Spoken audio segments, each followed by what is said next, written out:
in developing that partnership, one of the discussions that we've had is trying to pilot a certain program that is utilized in Vermont, and it's called Team 2. And you can search it, or I can send you the quick brochure on it, but Team 2, is that what you said? Team 2, it's through Vermont Care Partners. It's training for law enforcement and mental health crisis workers. So it's a somewhat model of a collaborative approach to responding to persons in crisis, where in a moment of crisis, a police officer and a mental health professional could respond in conjunction. And depending on the circumstances, whoever would be more appropriate is the lead, and the other is kind of the backup or the safety person.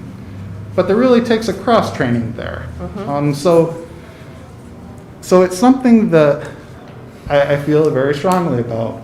So is this a program that would evaluate who should be a first responder on scene, officer or would that be together? Like an officer would go in collaboration? It would be a team approach. It would be a team approach, yes. And is that would that also incorporate drug counseling as well, or is it? So it really is almost the triage point of, if we just send the police, there are two places they can go, the hospital or jail. With a mental health crisis worker, the door's open to the opportunities for where they may go. Maybe that's an intake for rehabilitation. Maybe it is the hospital, because a mental health professional is well more versed than a police officer in determining whether that person is in crisis and needs to go for an evaluation. So that's really the expertise of the mental health professional, where that comes into play. Where I think what we see nationally is that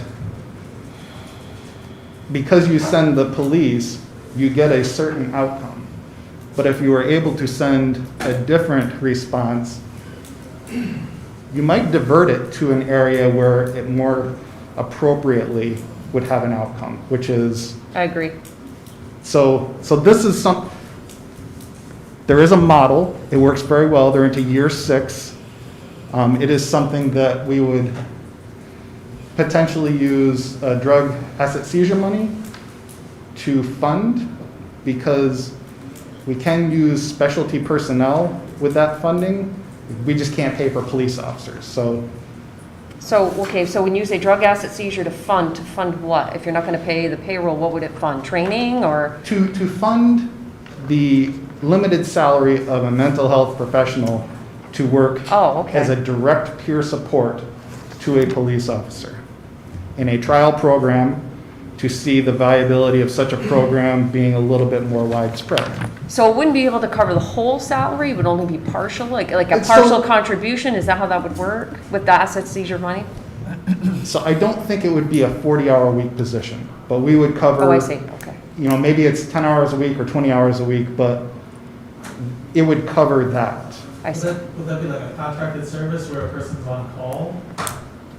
I don't know if it would necessarily be on call. We would want to test drive it and see, so it would probably be during specific hours, some day, some night, just kind of evaluate where's the hot spot in these types of calls. But really, we're guessing. So it might be a month of days, it might be a month of nights, and we would have to figure it out. And also draw from the expertise in Team 2 over in Vermont. They might have a rollout plan of how a starting out program might look. Levi, where is this located already? You said it's called Vermont Care Partners, but is there a local police station in Vermont that is already utilizing this, or? From my research, yes. I came to be aware of this a couple years ago, where a police chief from one of the major Vermont cities came and spoke, and they talked about how they were one of the trial police agencies, and how it was resisted at first, and how the officers really came to utilize it for its full potential. But they had a crisis worker working out of the police department. What police department is that? I don't know off the top of my head, but... Can you send that to me, please? I'll Oh, you don't have to give it to me right It's kind now. of like an airmail. All right, thank you. No problem. But that's just like a quick summary of it. Yep, I appreciate that, thank you. Improve efficiency. I would humbly say that most of our electronics infrastructure is crumbling. You mean your IT? Our IT, to improve efficiency, we really need dedicated IT support. And I know that's a cost, but the more we prolong it, the more it's going to cost in the back end to replace stuff that is just dying or dead. Well, that's fine, I was gonna bring that up anyways, not right now, but that seems to be a common refrain from every department. Since we lost our IT director, the IT's going to each department, it's driving a cost for each department, and we're getting less bang for our buck, it seems, right? I know we've had a ITRP in the works for a while, but I certainly think that's something that needs to be addressed citywide. I agree. Can I ask a question, Levi? Yes, please. In the patrol cars, you have a computer that's set up, and listening to dispatch, it appears that they can't pull up a license plate number or a driver's license on that because they have to call back to headquarters and have the dispatcher pick that up. Is that part of the IT problem that may be there? It is, because not all of the internet capabilities on each patrol vehicle works. Okay. At one time they did, but Yeah, I think that's a big issue. it is. Councilors, you'll need to move a number of agendas, and we'll need to start our council meeting, so you may want to suspend this meeting and resume it after our council meeting. Yeah, I still have a number of questions for you, Chief Ritter. Is there anything you want to wrap up, and then we can reconvene and I can ask my questions then, because we have literally 3 more minutes. I apologize. No, you don't have to apologize. No, I'll No, end. is there anything else you want to present before we convene our meeting, or? I think that I covered. Okay, so we'll reconvene, and I do want to pick back up with you because I have a number of questions for Yeah, you, and certainly. I'm certain the public has many questions that I'm going to try, and I've crafted a number that I'm certain the public will want answers to. Okay. I want answers to as well, but they are pretty lengthy, so I'll start back with you when we're ready. Okay? Sure. All right. Thank you. Okay, I would move on to agenda item number 2, items 1 and 2. I would take a motion to move those items to our regular agenda this So evening. moved. Okay, roll call, please. Who was the first? You? Ira and then me. Oh. Counselor Gibbs? Yes. Counselor Barbell? Yes. Mayor Reed? Yes. Item number 3, do we have any old business? Seeing none, any new business for item 4? Okay. I will adjourn this meeting. I'll make the motion to adjourn the meeting. Second. Are you adjourning or Counselor recessing? Gibbs? No, well, we're doing budget hearings, so how would this work? Do we just recess and then re-adjourn? Is that how this So works? we just started budget hearings after the meetings. So do I adjourn it or no? Yeah. Oh, that's what I thought. Okay, so we'll adjourn the meeting and then, Counselor Gibbs? yes. Counselor Barbell? Yes. Mayor Reed? Yes. So let's begin our common council meeting tonight, please, with the Pledge of Allegiance. I pledge allegiance To the flag of the United States of America and to the republic for which it stands, one nation, under God, indivisible, with liberty and justice for all. Roll call. Mayor Reed? Present. Counselor Barbell? Here. Counselor Kelly? Here. Counselor Gibbs? Here. Counselor Brody? Counselor McFarland? Counselor Moore? Here. I have no comments, but to implore you all to be careful. Over the last 3 days, our average positives for COVID have been 8 on average, last 3 days. If we have 11 on average for 7 days in a row, then we're pushed into that next category, the red zone, where all kinds of things start happening and stop happening. So we certainly don't want to get there. We're starting to near there. Maybe it's just a short little blip we've been experiencing for the last few days, although a lot of experts believe there's we're on really the beginning of a wave nationally. Let's just hope that we can be as immune to that here by being very careful as we have been up till now. So please just everybody be careful and mindful, and I know it's been long and difficult, but we'll get there. That's all. Thank you. Just a reminder for everybody to speak up because not everyone is on a mic for the recording in the public on the videos. Okay? That would be you and Carla. Resolved that the minutes of the regular meeting of the Common Council held on October 15th, 2020 are approved and placed on file among the public records of the city clerk's office. Moved by Councillor Barbell, second by Councillor Kelly. Discussion?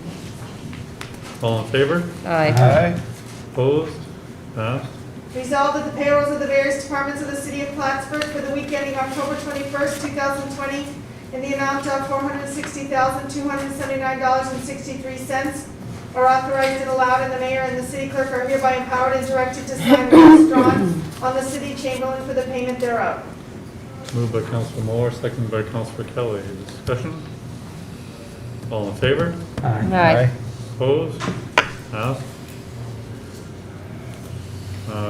You've got your routine reports. Any additional reports that you can offer, beginning with governance strategy and city operations, Councillor Barbell? None at this time.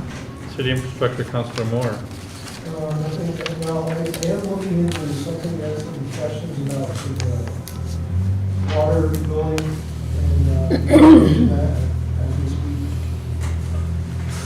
You'll also note that because DPW is able to economize on some of their road paving work, they're able to repair the lot out here since we met last, and it's been striped today, so it's all ready for use. And we're also opening that up to the public during after hours and weekends. So after, I think it was 6 p.m. or 5 p.m., it says on the sign, and up till 6 a.m. in the morning, the public is able to use that. And we do have police patrols, though, during the day to make sure that our staff still have the ability to park there. They've also created a few more spots on Lower Cornelia Street here. And the public's also welcome to park an MLD's invitation on the kitty corner lot just across by Lower Cornelia Street. So that creates a number of additional evenings and weekends and special events parking spots for the downtown on this corner. We've already got spots expanded on new Broad Street parking lot. We'll be seeing 50 more in Durkee Street development when that's completed, another about 70 more, I believe, on Durkee and Bridge Street itself. The Pavone lot, I hope all of you've had a chance to check that out. There's 100. The Pavone lot is beautiful. It is. It yes. looks fantastic. So we got one southeast corner, southwest corner now, a northeast corner, and then of course the government building parking lot, the cooperative parking lot there in the northwest corner of the downtown. And then we have the Trinity lot and the Court Street lot where the former Cumberland Hotel was in the center of the downtown as well. So there's as much parking during the day and more parking during the evenings than there ever has been before, even anticipating completion of the project in the Durkee Street lot. And it's really spread out very nicely across the entire downtown rather than being monolithic, primarily all in one location. So do get a chance to take a look at those, councillors, and hope the public can take advantage of some of the new spots that have just been most recently reopened to them. That's all I have. Thank you. Well, I'm sorry. That's your report. Public or finance and budget, Councillor Kelly. Well, I'm happy to report that the annual budget hearings have begun and are going very smoothly. Thank you very much, Councilor Gibbs, for leading the public safety hearings. And last week we had our finance department hearing, so that was very nice. And we're going to move right along until we get every department covered and vote on our budget resolutions, and then shortly after that we should have a new budget. So looking forward to getting that behind us, hopefully before the holidays. Thank you. Public safety, Councillor Gibbs. No updates. We are going to reconvene our budget hearing at the end of our regular council meeting. Plattsburgh Public Library, Councillor McFarland. No, please. MLD Board President, Councilor McFarland. No updates at this time, but we will be having a MLD board meeting, I believe it's next week. Resolved, the reports that list are hereby ordered, received, and any written reports are placed on file among the public records of the city clerk's office. Moved by Councilor Gibbs and second by Councilor Kelly. Discussion? All in favor? Aye. Opposed? Passed. No correspondences or recommendations from boards at this time. Please continue. Resolved that the bills ordered by the common council for the week ending October 23rd, 2020 in the amount of $995,795.24 are authorized and allowed, and the mayor and the city clerk are hereby authorized and directed to sign warrants drawn on the city chamberlain for the payment thereof. Moved by Councilor Moore, second by Councilor Kelly. Discussion? All in favor? Aye. Opposed? Passed. At this time, I know our agenda is relatively short tonight. Is there any individual like to please come address the council on items on the agenda tonight?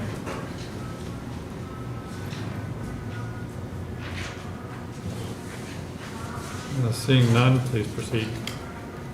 Resolved in accordance with the request, therefore the common council authorizes the city chamberlain to transfer appropriations between asset seizure accounts and add asset seizure estimated revenues to budget for a total of $34,369 for the acquisition of a camera system and a live scan system, both for the police department, each partially funded by Clinton County and the New York State Division of Criminal Justice Services, respectively. The accounting for this asset seizure reserve activity has no effect on either the general fund operations or its available fund balance. Moved by Councilor Barbell and second by Councilor Brody. Discussion? Yes, can we get some explanation on this?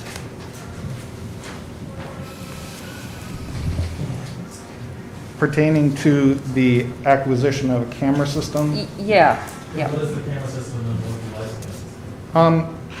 The camera system is partially funded through Stop DWI, county entity, and it's to be used for traffic details. It's a stationary, I believe it's trailer attached camera system, surveillance.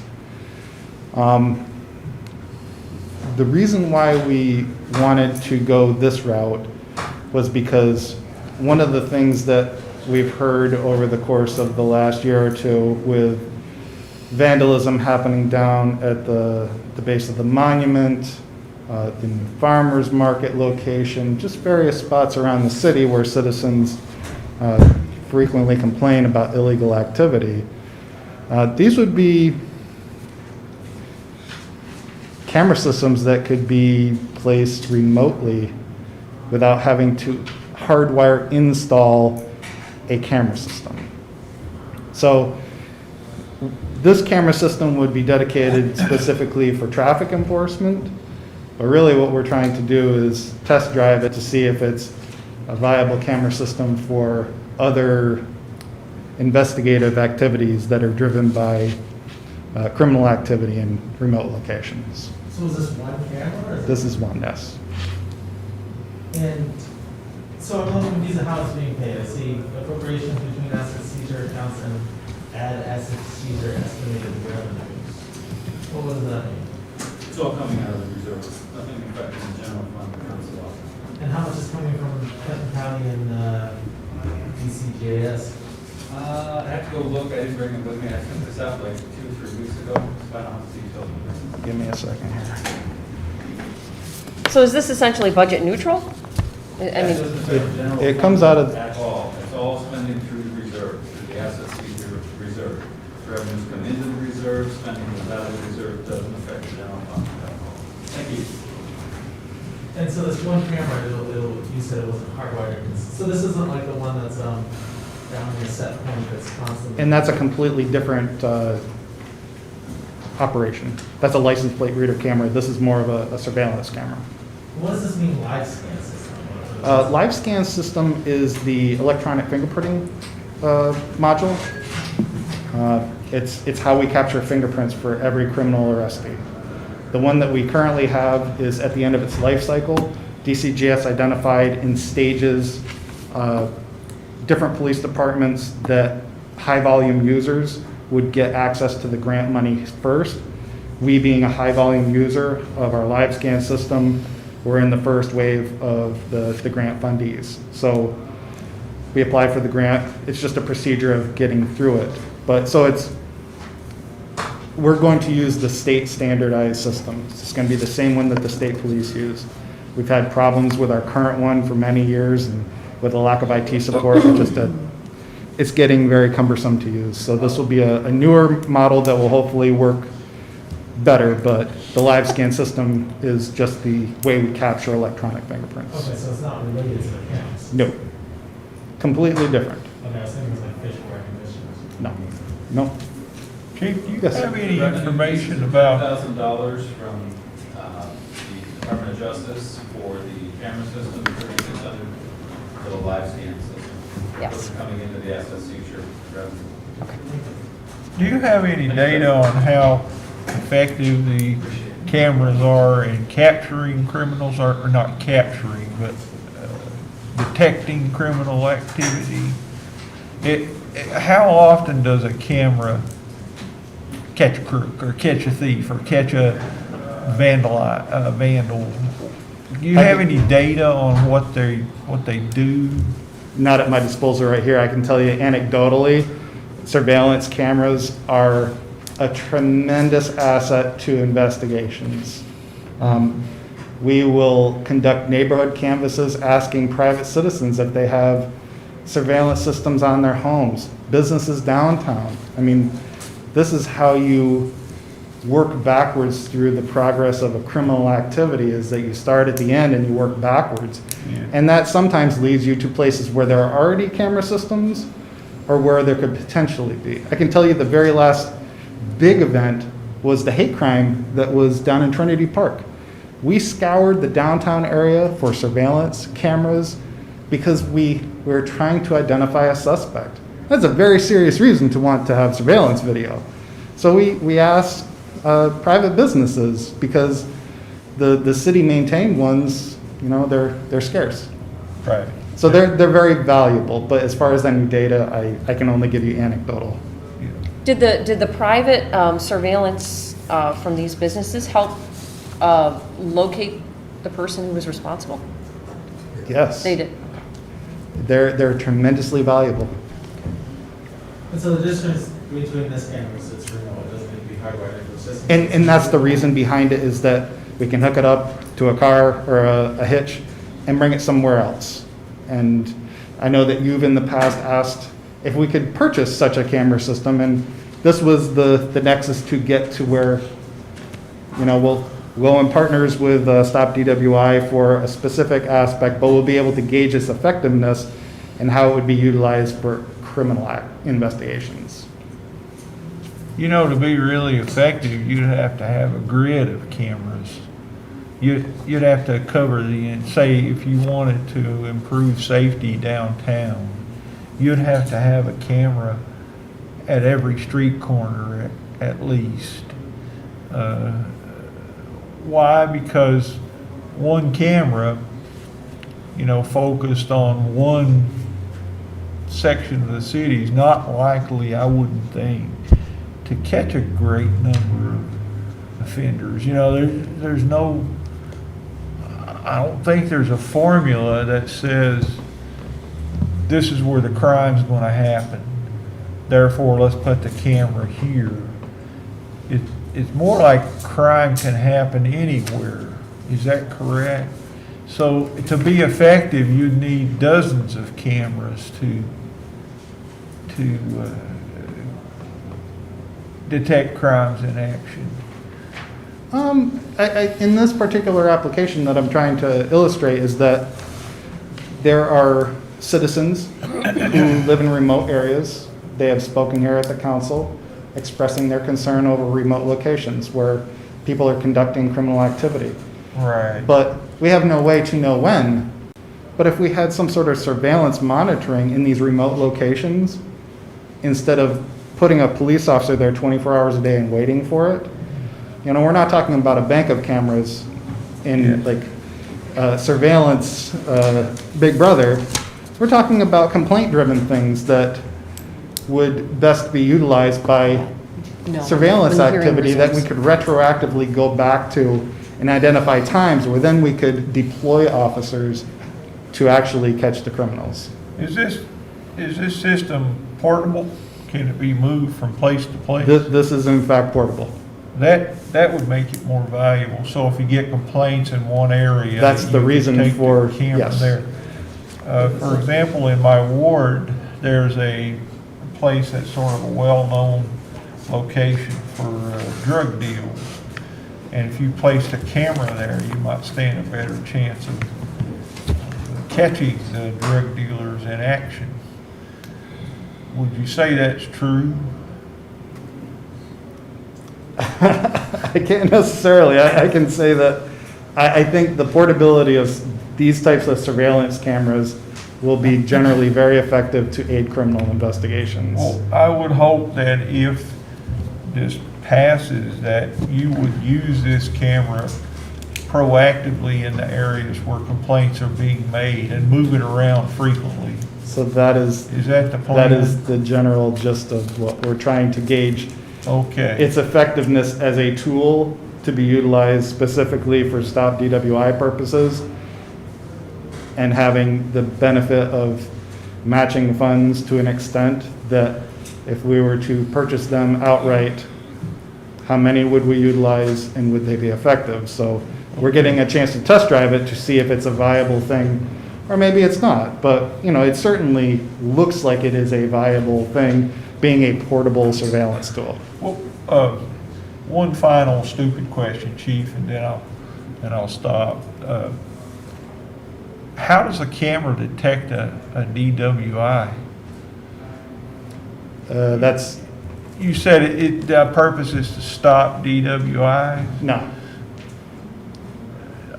What did you say about stop DWI? Stop DWI is the program, Is the the program. entity. So how does a camera stop DWIs? It doesn't. It aids in the investigations. Okay, do you see the car careening down the street or? There are a variety of usages. That could be one, but it could be stationary where there's a traffic post. Where there's a A traffic post, traffic post? Okay, a checkpoint. okay, thank you. No problem. Question for you, Chief. It sounds like this unit could almost save you money in overtime. Right. Put it out on stakeout versus an officer having to sit there. I don't know specifically about overtime, but as far as utilization or deploying an officer, yes. Instead of having a physical officer there watching it with their eyes, you know, if you could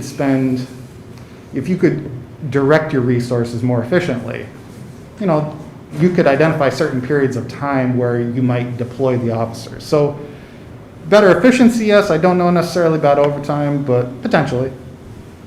And you're able to watch it at the station at the same time. That is the hope. I have a new security system, that's one of the things you can do. The technology is a wonderful thing these days. Any All right. further questions? Roll call? Counselor Barbell? Yeah. Counselor Kelly? Yes. Counselor Gibbs? Yes. Counselor Brody? Yes. Counselor McFarland?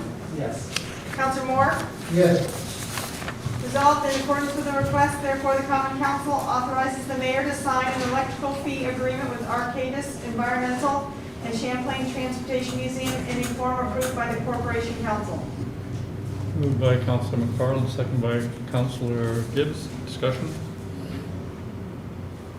Get some explanation on this. Yeah, they want to tap into the power that we provide to the Transportation Museum for a temporary remediation project they're working on out there. And they'll obviously pay for their electrical cost plus a contribution every month in addition to that for what we provide. Is this the ground boring that they're doing to test for? That's right. Any further questions? Roll call? Counselor Barbell? Yes. Counselor Kelly? Yes. Counselor Gibbs? Yes. Counselor Brody? Yes. Counselor McFarland? Yes. Counselor Moore? yes, No travel requests this time. Are there any resolutions for initial consideration? Any new business or additional council reports? I wanted to introduce a request, a local law number P5, which is a law that established some reasonable standards for use, alarm owners' use being held responsible for their alarm systems. We have in Plattsburgh, I believe it was 300 of the 307 burglar alarms that the police department received were false alarms, 297 fire false alarms. This puts a unreasonable burden, I believe, on the staff, both of the police department and the fire department, to shift their priorities in responding to areas where it ties up staff and they're not available to respond in other incidences. That might be a real situation. This will require both the permits for alarm companies and permits for alarm users. And we want to set a public hearing for Thursday, November 5th at 5 p.m.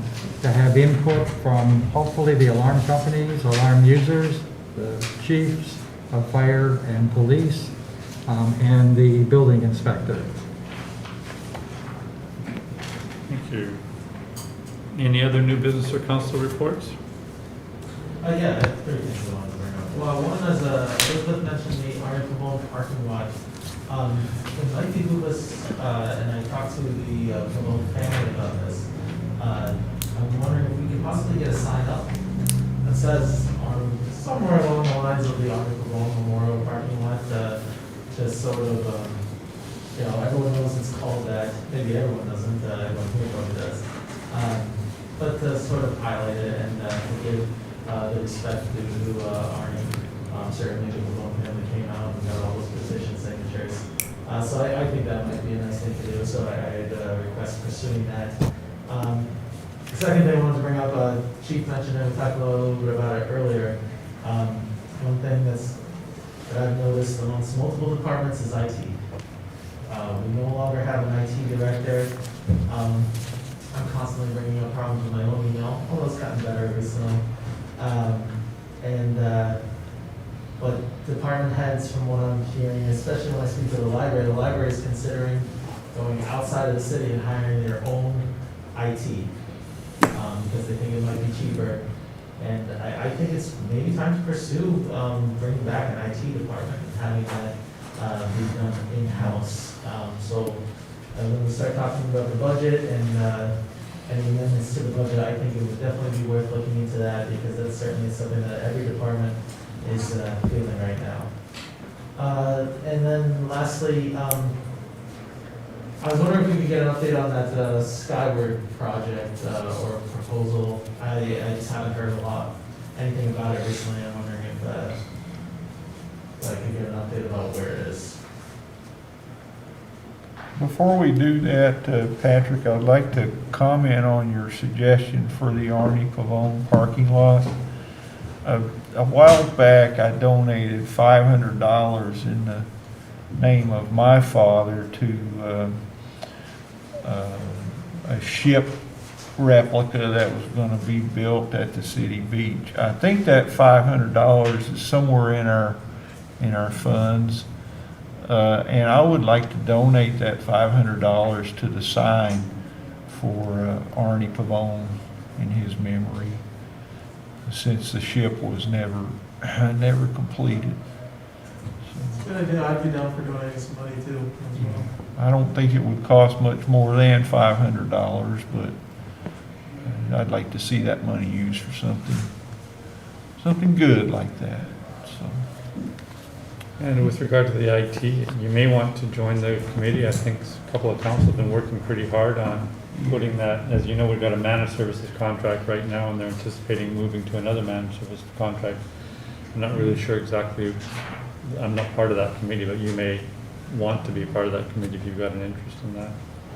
Well, I can give you an update. We've met with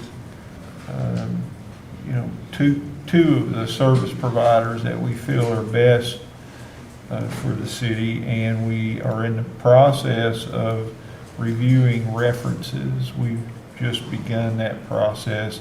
As soon as we're satisfied with the references that, we actually speak to, then we can make a recommendation to the council. So we're pretty close on that, and I expect that it'll happen probably next month. And you are more than welcome to dig in with us and see exactly what we're doing, if you'd like. I don't know, it'd be cool. Any other new business or council reports? Well, the sky, what's going on with the Skyward project?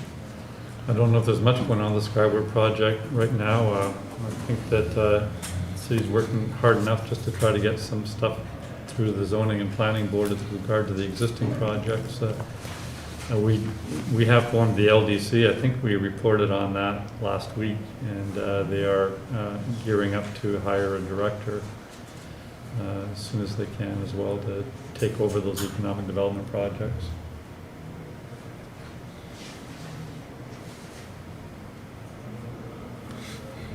Any other new business or council reports? Are there any comments from the public on any issues of mutual concern? Please come forward. Ethan, you want to check outside for me? Since it's delayed out here.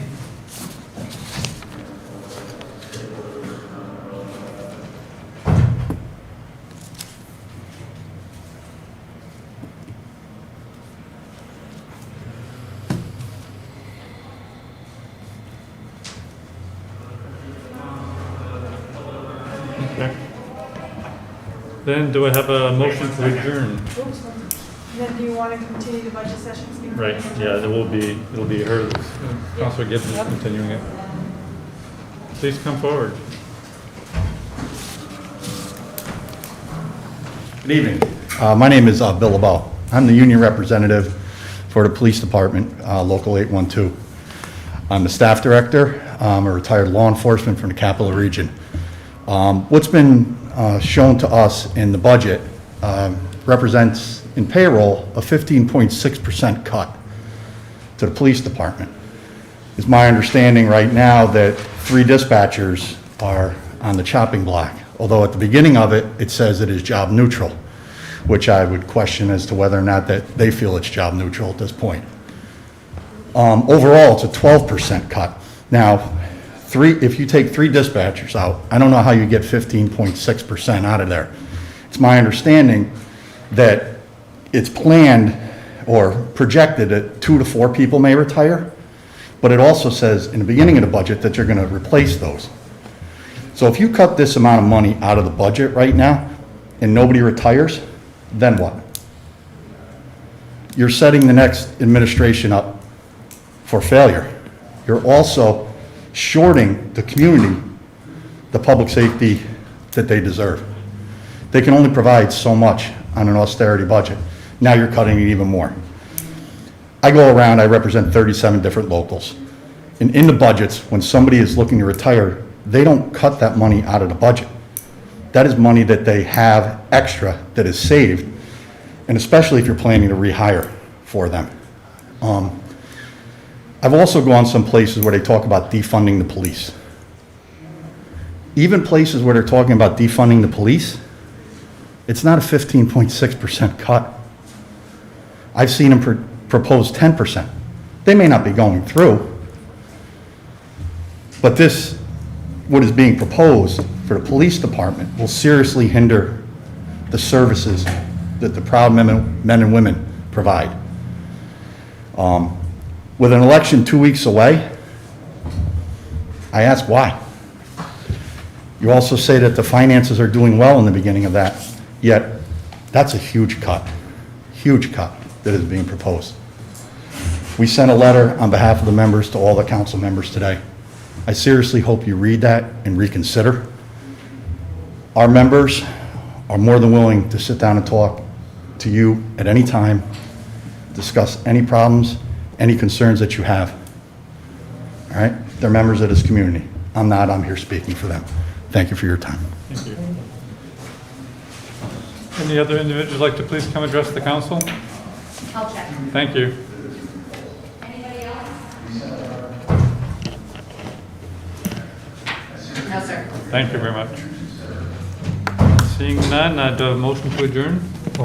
Moved by Councilor Barbell, second by Councilor Kelly. Roll call. Counselor Barbell? Yes. Counselor Kelly? Yes. Counselor Gibbs? Yes. Counselor Brody? Yes. Counselor McFarland? Yes. Counselor Moore? Yes. Meeting completed. Okay, we're going to resume the budget hearing for public safety. Chief Ritter, would you mind? Oh, yeah, sure. Okay.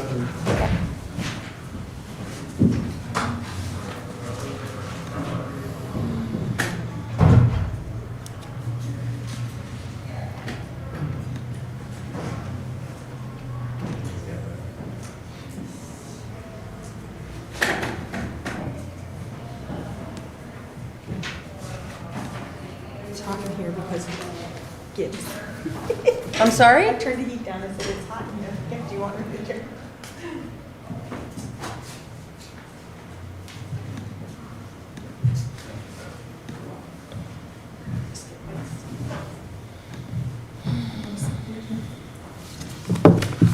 I saw them three of them. Yep.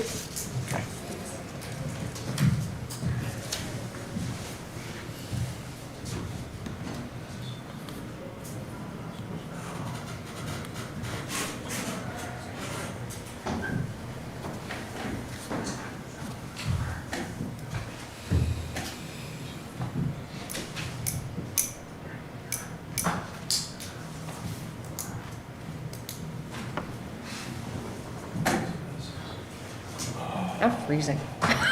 Freezing? It's so cold. Gee, there's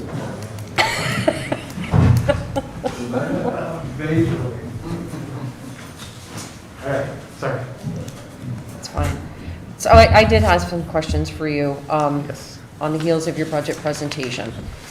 So I am certain that the public would like to know, and this is something that I think is important to determine, so when Chief Lawless and when Supervisor McMahon come to the microphone, I'm hoping that you can also answer the same questions. The proposed budget represents around $500,000 taken away from the payroll line for police. And I'd like to know how this is, well, there's one question I'm going to ask first, which is, how many sworn officers and how many non-sworn officers do you need to perform all the duties that are required within the police department? The short answer is more than we have now. We're making do with what we have because it's what we're being given. But we would need more to be truly efficient. How many do you have now? Because I know you had some retirements this year, didn't you? You did. You had at least a couple retirements. 36. No, you've got more than 36 sworn officers. No, forgive my memory, it's not the greatest. I want to say we have 44 sworn officers, 3 non-sworn as a police function, dispatcher, police officer. We have 2 non-sworn clerical. Mm-hmm.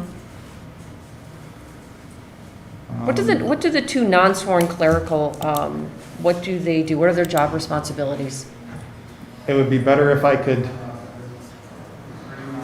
give you a short summary of it, Sure. but it would not suffice what they actually do. Right, I understand that part, but, In summary, we took 3 positions and condensed them to 2, where one was a records clerk, and the other was the storekeeper, and then we had a principal clerk that retired last year.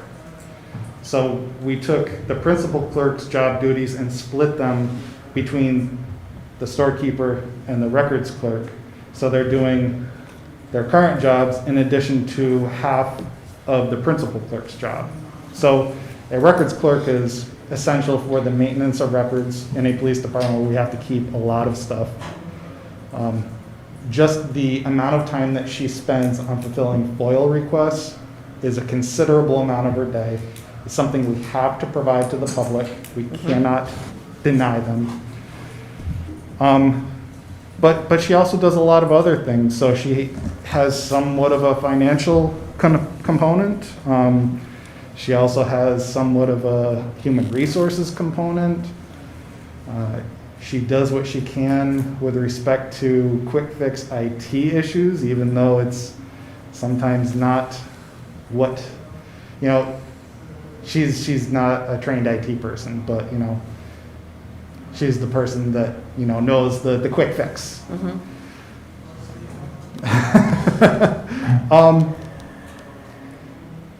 So that's more of what she does.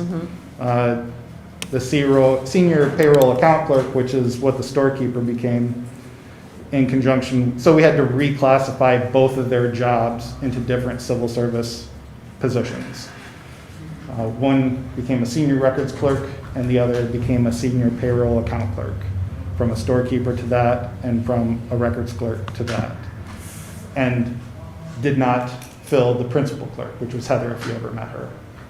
So the senior payroll account clerk, she does all of the storekeeper's duties, which is order, procure everything for our department. Everything goes through her. She's expensing and invoicing. She has more of a budget component where she assists me with constructing and keeping track of the budget, projecting figures. She also has a human resources component. She's more finance heavy. The other is more records and HR heavy. What do you mean by HR? Human resources. No, I know that. I mean, can you explain what is being performed in terms of HR I'll give you a responsibility? perfect example. We had an officer get injured. It's a workers' compensation issue. So there's certain paperwork that needs to be filed, very particular. This time of year is open enrollment for health insurance. Certain forms need to be filled out. So while it's not truly what Richard does and Julie does, we try to assist Richard and Julie with the things that don't need to tie up their time and facilitating the things that they need to get done. Every department subsidizes that work. Okay. Police department, of course, has a high number of people, so it's a big job for them. Okay, I'd like to know how this updated budget is going to affect your daily operations and how it's going to impact services to the public. I'm certain that everyone watching this wants answers to that question. I'm sure counselors do too. So I illustrated to you several noteworthy arrests and criminal investigations, varying degrees, a good cross-section of what the Plattsburgh Police Department does every single day.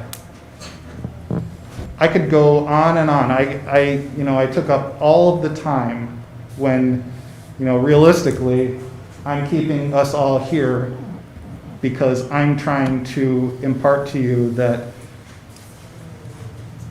the things that we need to maintain those services are critical.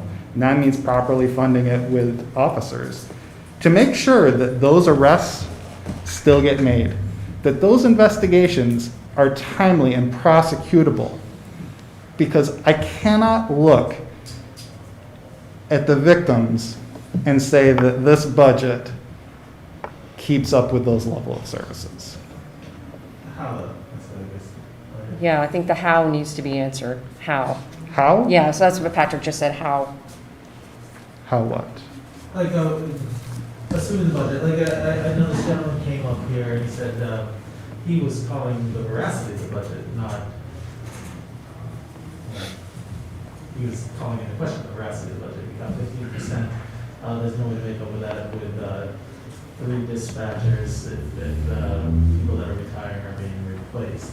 Like, in what specific ways will this budget, as it's put forth, affect the day-to-day?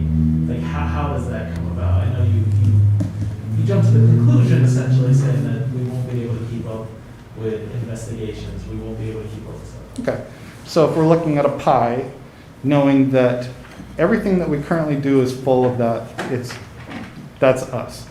If you take a piece out of that, who replaces that amount of work? You know, there is no fat to trim. Our budget has been steadily decreased over the past 5 years. A reduction on our staffing over the past 5 years. And at what point do we have to say we cannot cut any further?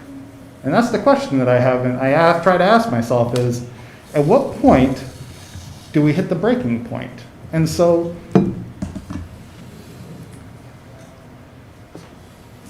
when I'm trying to answer the question of if the proposed budget is what it is, and how would that affect services, well, I can tell you we're barely getting by with these type of investigations. So if you reduce the amount of resources that are able to fulfill those investigative responsibilities, it'll suffer. I don't think that I'm being dramatic, but you're talking about reallocating positions where police officers that are doing different functions will have to do other duties. The size of our force will be reduced. So the there were level of expertise waters down because the experience that it takes to conduct an adolescent sex assault interview, that's not something that I want to just say, oh, we can just send someone to a school. Like, it takes a certain personality, experience as a detective. You know, these are how investigations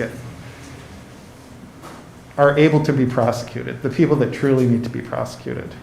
So, sorry, I cut you off. No, I cut you off, I'm sorry. No.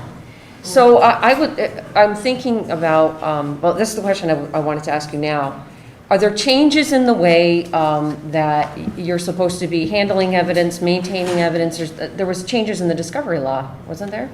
Yes. So, How has that impacted your officers? And because I'm a civilian, I don't really understand all the time and resource involved in that, but you know, I think that we need to have that discussion, so. I appreciate that question.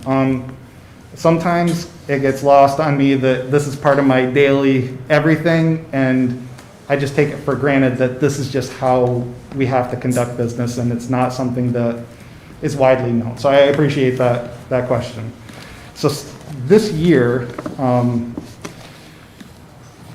legislation was adopted that changed 2 areas of the criminal procedure law. One was timeliness of discovery, and the other was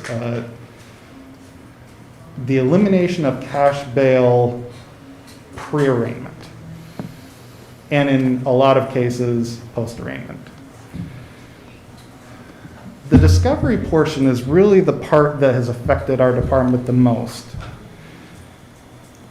We were mandated to store data, documents, video, in cases where we had never done that. And for instance, if you were stopped for a traffic violation, last year, you would have gotten a ticket, you would have gone to the DA's office and asked for a reduction, you would have gotten a reduction, and off you go. But now, if you get a traffic ticket today, the officer then has to go back and download every radio transmission, every document, every phone call, every note, and provide that to you before you can even ask for a reduction.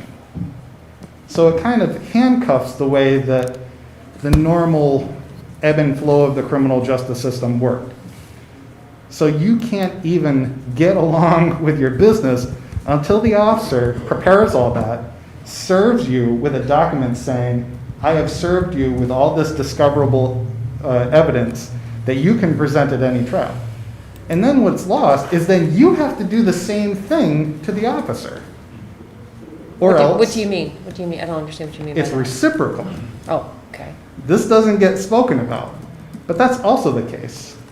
So now, with misdemeanors and above, the district attorney's office is the one, they're the ones that they will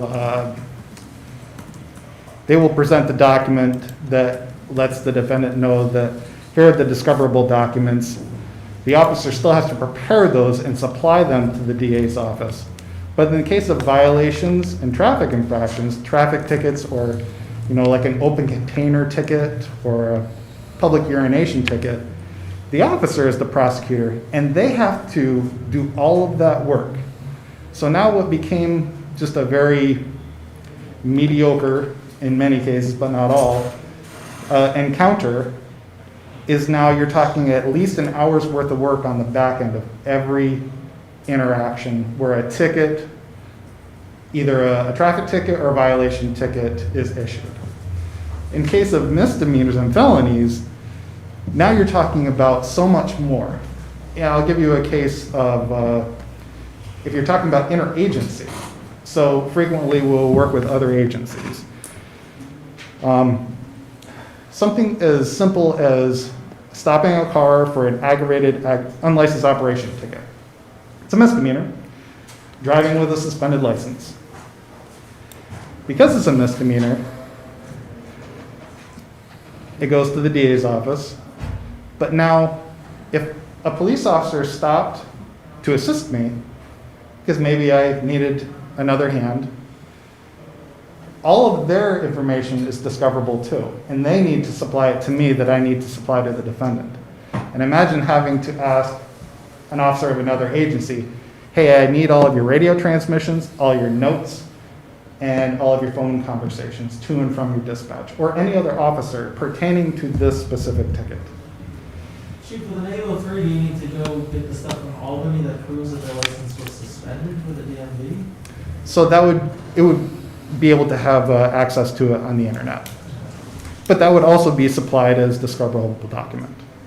And all this stuff is front-loaded too. You only have a few days to get a certificate of compliance to the district attorney's office. Yes, so that's part of the discovery procedure, is that they changed the timeliness of it, where it was closer to the end in the trial stage, and now it is post-arrest.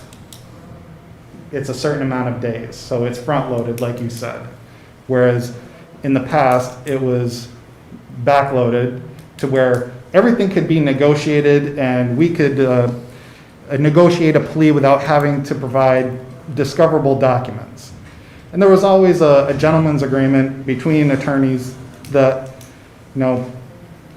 especially in this area, you could negotiate a plea in the best interest of a defendant and for the people, because that's how you kept a criminal justice system semi-unclogged in a rural area like ours. So it is very cumbersome, but if you want to attach a cost to it, and we had to spend several $1,000s for storage just to keep the documents and the data for this. I mean, that's a direct cost that was not funded by the state, by their legislative decree.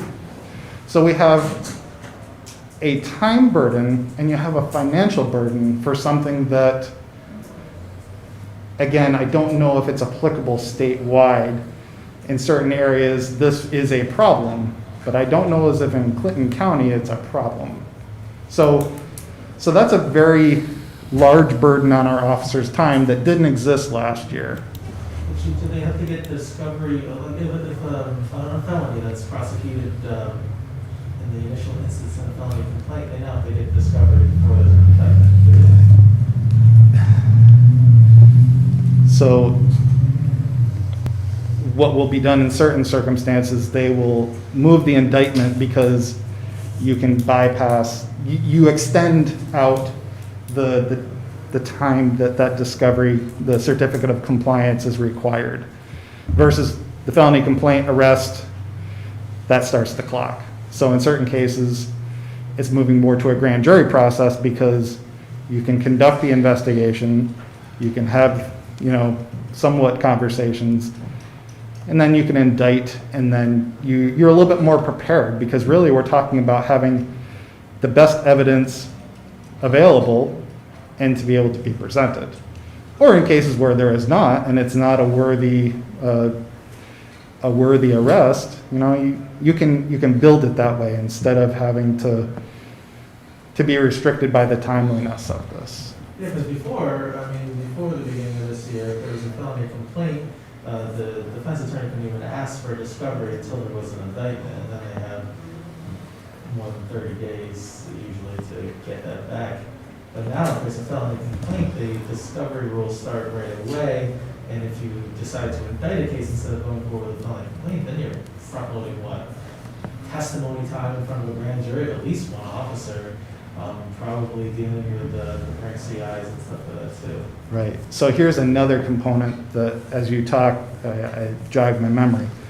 So another one of the mandatory automatic discovery components is a criminal history on every witness. You observe someone fighting, someone gets assaulted, and you are a person that we can utilize as a witness to prosecute this. I need to run a criminal history on you because I need to be able to show to the prosecutor that you don't have any sort of criminal history where you lied to a prosecutor or you're worthy in the eyes of the court to give testimony. And that a background check.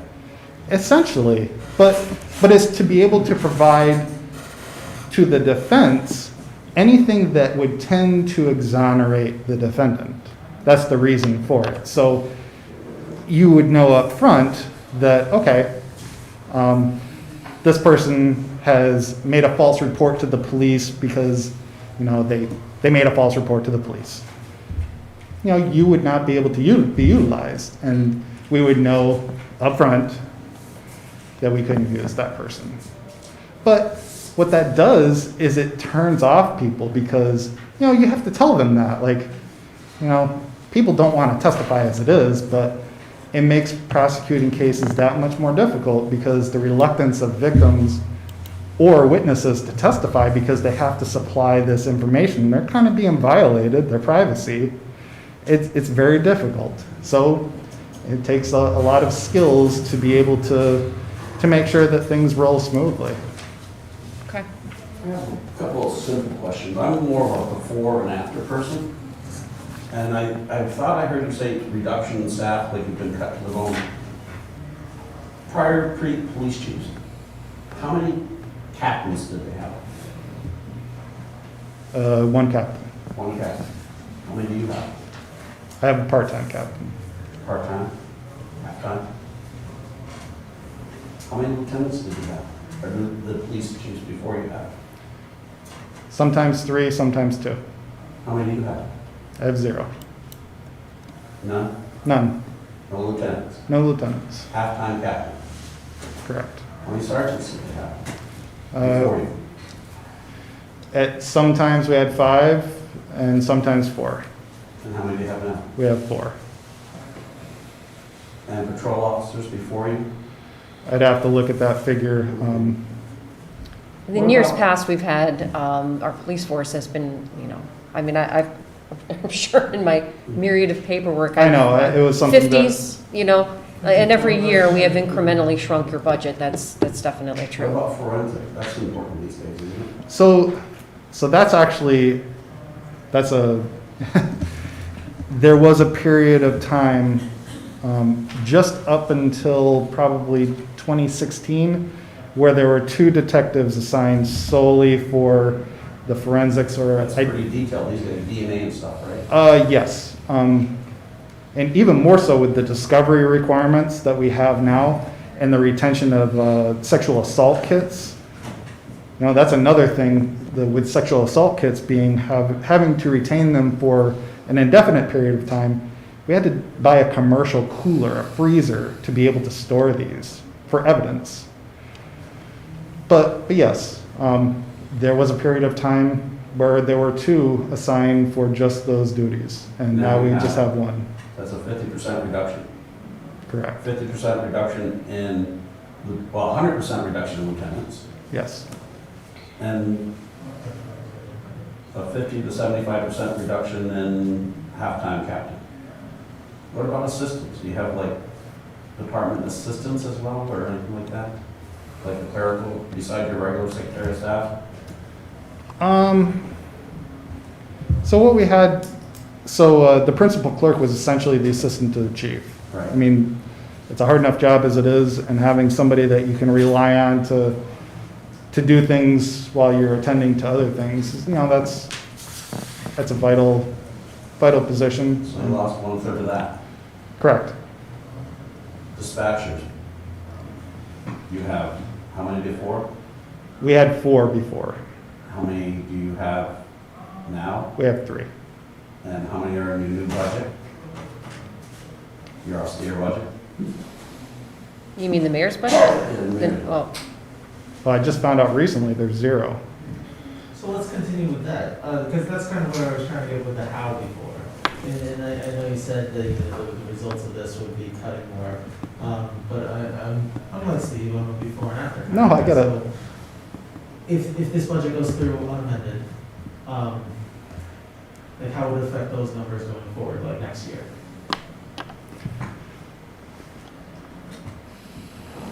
One more well, question. the mayor's updated budget is a dollar amount.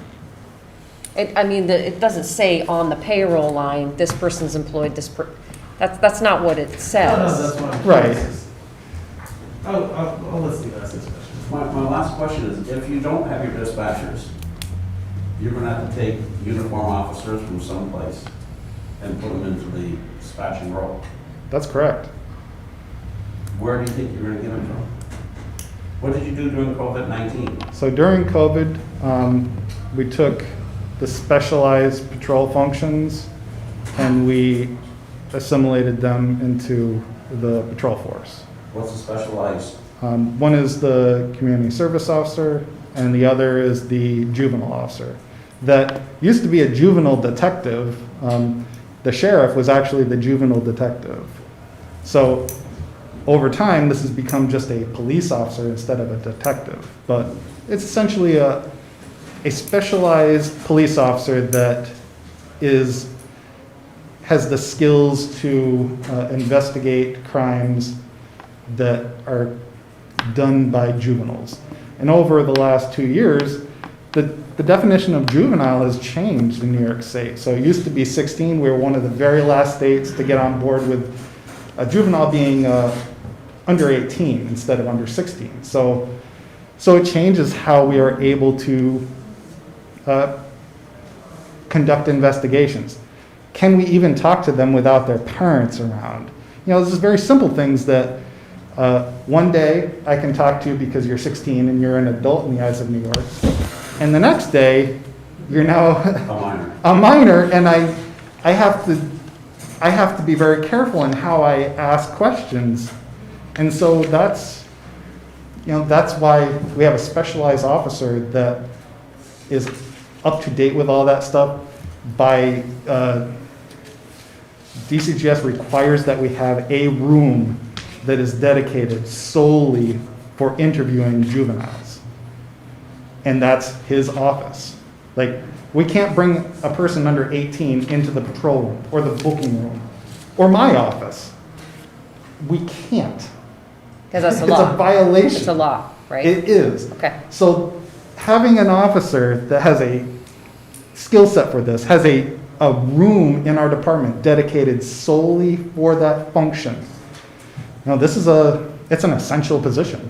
Mm-hmm. Okay. Did you say the community office Yeah, Yes. On Margaret Street. on Market Street? Yes. Well, I guess you would save rent on that building at least. No, it was being You pay paid rent on for that? by NAMI, I thought, this year. Last year was asset forfeiture, but this year it was NAMI, right? Correct. So Okay. That building doesn't cost anything for us to occupy? it doesn't cost the taxpayers anything. No. Well, year to year, the decision keeps being made about how is it going to be funded, so. So that's- Counselor Gibbs is correct. The first year, we used asset forfeiture money. Through that first year, we were able to get a grant from the state through Clinton County, through Behavioral Health Services North in conjunction with NAMI. So it was paid through by a grant through Clinton County. It didn't cost the city anything. No, NAMI, do they have an office there? they do. They work out of that office with your police? So that's one of the things that, moving into the second year of the community center was, you know, if you're gonna call it a community center, how do you benefit the community? Just a very easy thing to relate is that NAMI has clients from all over. I would say arguably, some of them or most of them live in downtown Plattsburgh. And what better way to service the community, those clients, by not having to limit their access to mental health services by either taking the cart bus, begging for a ride from somebody, the person working for NAMI driving and picking them up. If you could just walk less than a mile to a downtown location, yeah, that was really the advantage with NAMI wanting to partner up with us, because they can service clients that, you know, it's just more efficient for the clients that they see. I was told something a while back, your resource officer there, is he not the only officer in New York State that is certified for counseling? So it's Counseling? for peer support. Peer support. So it's, The only one in the entire state?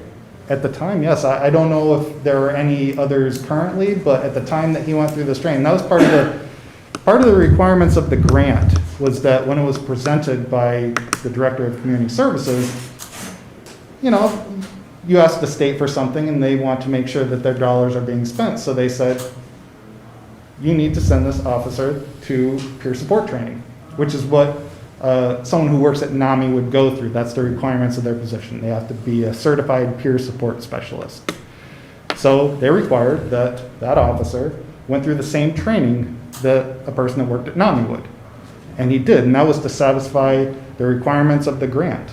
And I can tell you that has been one of the things that has been very beneficial in having a relationship with NAMI, is investing in that kind of training. So, you know, you put your money where your mouth is. So I imagine that one desk is as good as another, so if you wind up going through the more austere budget, and you have to take that officer from the community center and throw him behind the wall at the police station where you answer calls and dispatch people, how effective will he be in the community service area at that point in time?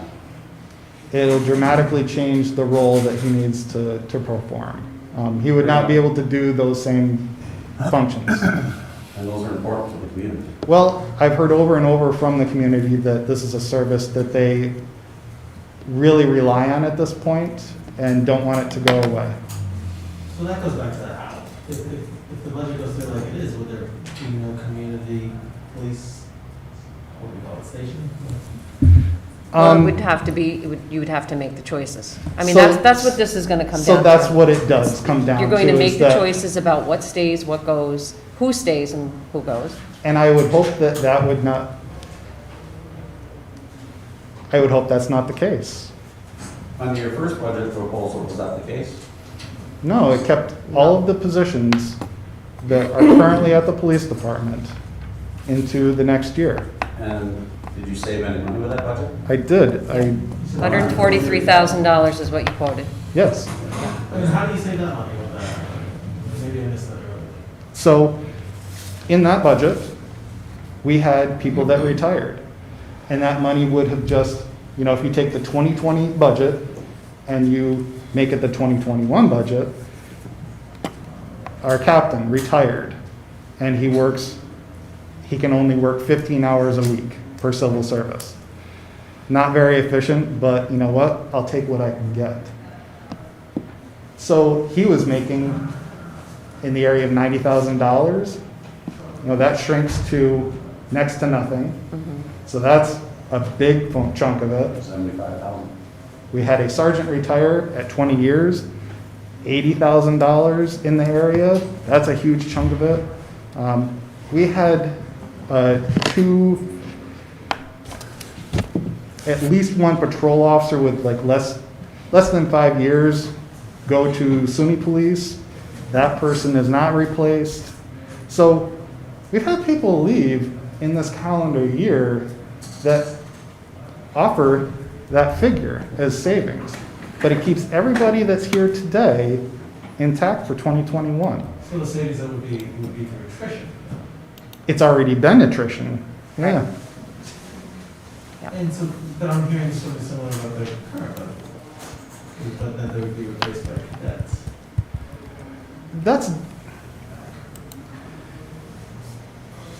So the timeliness of that replacement is really the issue.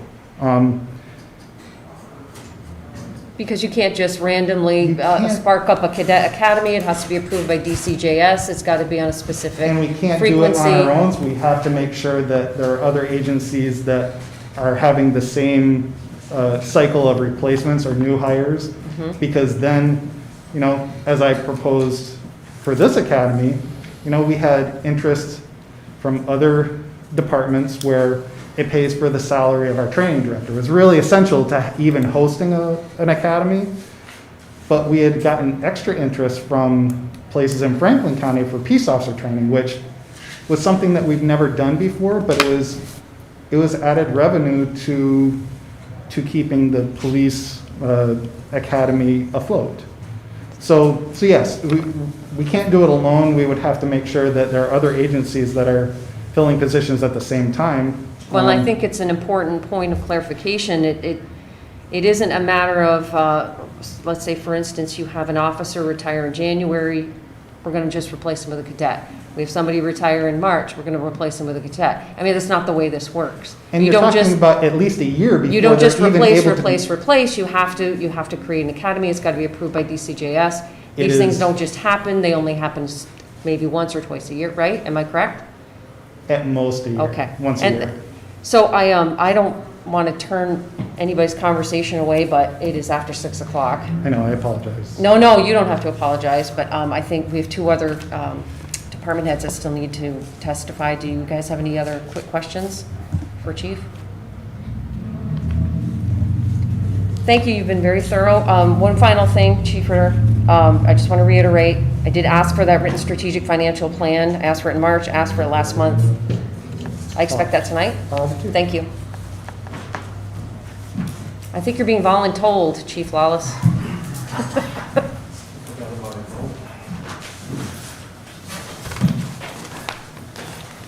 Good evening. How you doing?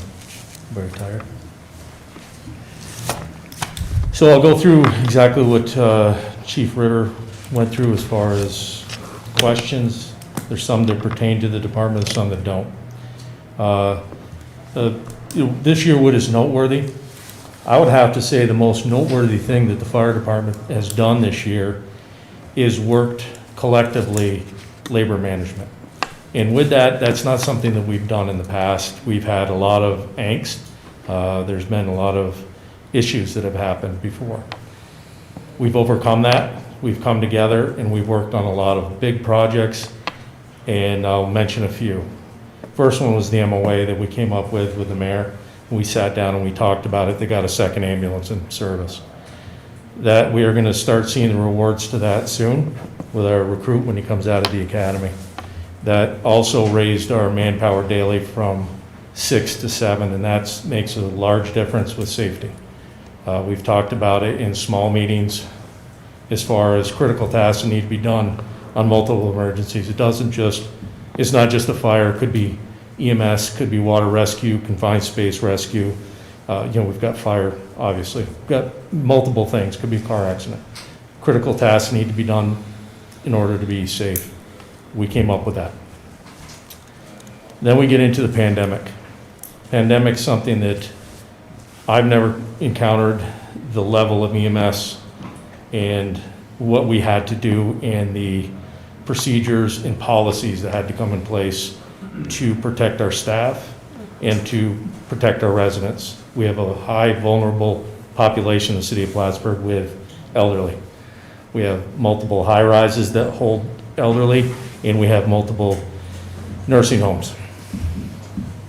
we came together, we utilized safety committee for the fire department union. They worked with me hand in hand. We went through, we found best practices. We worked together, we came up with procedures that kept everybody safe. That was huge for us to work like that together as a team. That's what we've done this year. We're continuing to do it. We're working on 2 other MOAs to try to change some of the ways we do things, to find efficiencies, and to add more services to the public that we serve. So as far as the what did we do for differences, I think that we kept ourselves out of legal battles. We worked collectively. We came together to find what we could as a common solution to problems. And that is something I'm very proud of for the members and what they've accomplished. I know that some of the counselors here have been here for some time, and that's not something we've been able to do for years, and it makes the work environment a lot better, and it makes everything more productive, and that goes directly to the men and women of the fire department that want to work and help and make things better. So, Well, I think it goes to you too, Chief. Good job. That's good Thank you. news to hear. Maybe you can tell us in a sentence or two how you did that. I came in and I tried different things. As you've been a manager and you work, you have to establish a style on how you can work with people. I have a lot of good relationships with the members of the fire department. I think we have some trust. In anybody that has been in life or death situations with people, you create bonds that aren't unbreakable. And we could sit here, I could get 3 or 4 of them in the room, and we'll start talking, we'll go on for an hour about different calls and and you can remember it. That builds something when you're working together and they don't think that you're trying to get over on anybody, or it's working towards a common goal. So that's the most important thing that I've done this year. It's come together. It's also been with the help of the mayor, being able to facilitate some of those. Good job. So, 3 department outcomes I'd like to see for 2021. I want to continue to work on our specialized rescue.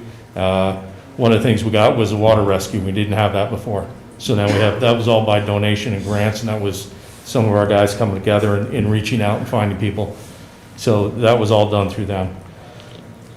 Data, we're still working on things for community risk reduction. We are tracking, the census comes out, that's a big thing with fire department and community risk assessments to identify demographics, age populations, housing, amounts of multiple units. And then I'm also tracking all of our responses, times, where we are, how long it takes us to get places, and to maintain our benchmarks. That was used in the annexation meeting that came up. And that's part of that, is that we always try to strive and maintain and meet national standards as far as our response times. So, as far as the budget coming up, there was only the new budget that came out. Do we want to speak to that? Mm-hmm. All right. Yes. I know that we have been working on the assumption that there are 4 retirements in the fire department. There's actually 12 eligible to retire in this next year, total. So we've got some that are eligible to retire now, and it's going to keep going. That was something that we had identified in our previous meetings about cost savings that we will see, is that when somebody retires, when they're replaced, it recruit just the difference in their base pay, we were going to see some difference in. So we've been working with that. The mayor has met, I believe, once with the union and had conversations with them. We're trying to solidify who's going to go or who's not. In that conversations, we realized, as you said before, you can't just take somebody off the street and throw them, if somebody retires, okay, now just get on a fire truck and go. There's a whole academy that's required by New York State with our 229 certifications and our EMS certifications. We've identified that. We've called out for a CEL for hires, and I have 4 positions that are being held at New York State Fire Academy. They just came out with the the academy schedule for the next year. We have 2 in the spring and 1 in the summer. The spring starts, there's one that starts on February 13th, and another one starts in March. Those will not end until May. We're looking at trying to get these positions in play, so when we do have retirements, it's a plug and play, and we aren't trying to play catch up and burning a lot of overtime. Because that's what happens when my critical staffing levels can't be met, and I don't have enough people on a shift due to scheduled time off or things that are out of our control. Sickness, could be a quarantine because of COVID. Things along those lines. I have to replace those critical positions with overtime if my staffing level drops. So we're trying to maintain that so we don't keep crushing overtime. So the 4 cadets that were hired, their training was suspended because of the COVID. Yes. They resumed. Have all 4 of them have they finished the academy? Next week, Next week. Utica is the last one, and they're still working. I can't even go to the graduation, so they're still on lockdown. They will be back, and then he's going to be on duty 2 days later. Okay. Now, I know this isn't exactly part of the budget discussion, but I keep hounding you about the SAFER grant. It hasn't been rejected.